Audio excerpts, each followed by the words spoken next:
वो बड़ा मशहूर वाक़या था कि जनरल ज़िया-उल हक़ के बाल जब नाई काटने आता था तो वो कहता जी इलेक्शन कब कराएंगे, तो उसको एक दिन एजेंसियों ने उठा लिया। उन्होंने कहा ये तुम बार बार क्यों पूछते हो?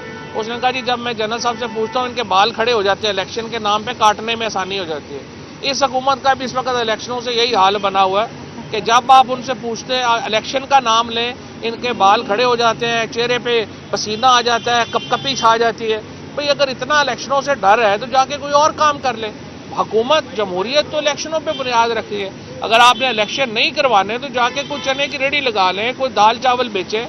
आप हुकूमत में तो नहीं कर सकते। हमने फैसला किया है एक और रेफरेंस चीफ इलेक्शन कमिश्नर के खिलाफ भेजा जा रहा है।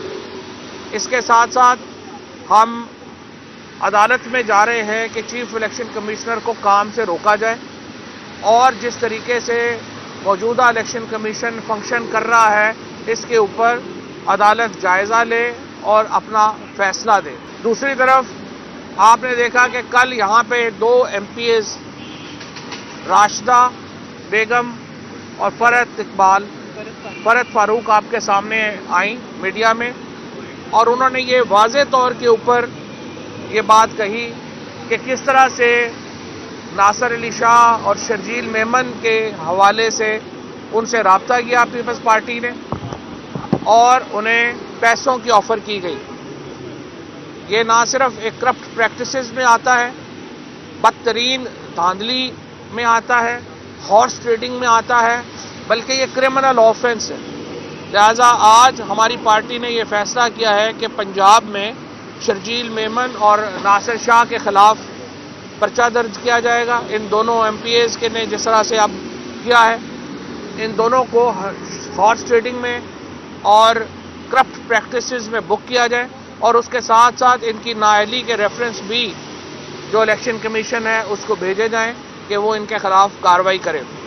हमारे एक MPA ख्वाजा मसूद रहीम यार खान से जो पिछली दफ़ा वोट देने में नाकाम हुए थे परवेज़ अलाई साहब को, उनको हमने नाअहल डिक्लेयर कर दिया है। चेयरमैन PTI ने इस ज़मन में अपनी जो कार्रवाई है वो मुकम्मल कर ली है। नोटिस मुकम्मल करके उन्हें उनकी नशिस्त से नाअहल करार दे दिया गया है और इलेक्शन कमीशन को स्पीकर को कह दिया है कि वो रेफरेंस भेज दें ताकि उनकी नाअहली का बाकायदा नोटिफिकेशन जारी किया जा सके। जहाँ तक पाकिस्तान की सियासी सूरत हाल का ताल्लुक है, नेशनल सिक्योरिटी कमेटी की मीटिंग होती है। जो सबसे ज़्यादा इफेक्टेड प्रोविंस है, जिस सूबे को सबसे ज़्यादा इस मामले में शरीक है और जिसमें सबसे ज़्यादा नुकसान उठाया है, वो खैबर पख्तूनख्वा का सूबा है। लेकिन नेशनल सिक्योरिटी कमेटी मीटिंग में खैबर पख्तूनख्वा के वज़ीर आला को नहीं बुलाया गया। इससे आप अंदाज़ा लगा सकते हैं कि ये मीटिंग कितनी संजीदा है। हम ये समझते हैं कि अगर आप संजीदगी इख्तियार नहीं करेंगे मामलात में, क्योंकि अभी तक जो मौजूदा काबीना है, मौजूदा हुकूमत है, उसका सिर्फ एक ही मोटो है कि इतनी बड़ी काबीना बन जाए, उस काबीना को सारे फिर दौरों पे भेज दें और उसके बाद अल्लाह अल्लाह खैर सल्ला और अपने केसेस माफ़ कराएं। बड़ी काबीना, बैरूनी दौरे और केस माफ़ कराना, ये 3 इस हुकूमत की प्रायोरिटीज़ हैं। लिहाजा हमारी मईशत जो है वो तबाह बर्बाद हो गई है। उसके साथ साथ हमारा लॉ एंड ऑर्डर जो है वो तबाह बर्बाद हो गया है और उस पर संजीदगी का आलम यह है कि जो सूबा सबसे ज़्यादा मुतल्लका है उसको नेशनल सिक्योरिटी कमेटी में बुलाने की ज़हमत तक जो है वो नहीं की गई। इससे आप अंदाज़ा लगा सकते हैं कि कितने संजीदा लोग हैं जो इस वक्त पाकिस्तान के मामला जो हैं उसको देख रहे हैं और चला रहे हैं। हमने इस हफ्ते इंशाअल्लाह पाकिस्तान की मईशत के ऊपर वाइट पेपर मंगल को जारी होगा, पाकिस्तान की ह्यूमन राइट्स के ऊपर वाइट पेपर जुमेरात को और रूल ऑफ लॉ के ऊपर इंशाअल्लाह जुमेरात को ये पाकिस्तान तहरीक इंसाफ के पेपर्स जो हैं वो जारी हो रहे हैं और कानूनी कार्रवाइयाँ जो मैंने आपको बताई वो इस ज़मन में मुकम्मल की जा रही है। नहीं, पंजाब असम्बली की तहरीर का मामला तो तय है। वो तो सिर्फ रुका हुआ है इस वजह से कि इन्होंने अपनी जो अदम एतमाद की तहरीक है वो जमा करवा दी थी। इस हुकूमत पे इलेक्शन के नाम से तो कभी तय जारी हो जाती है।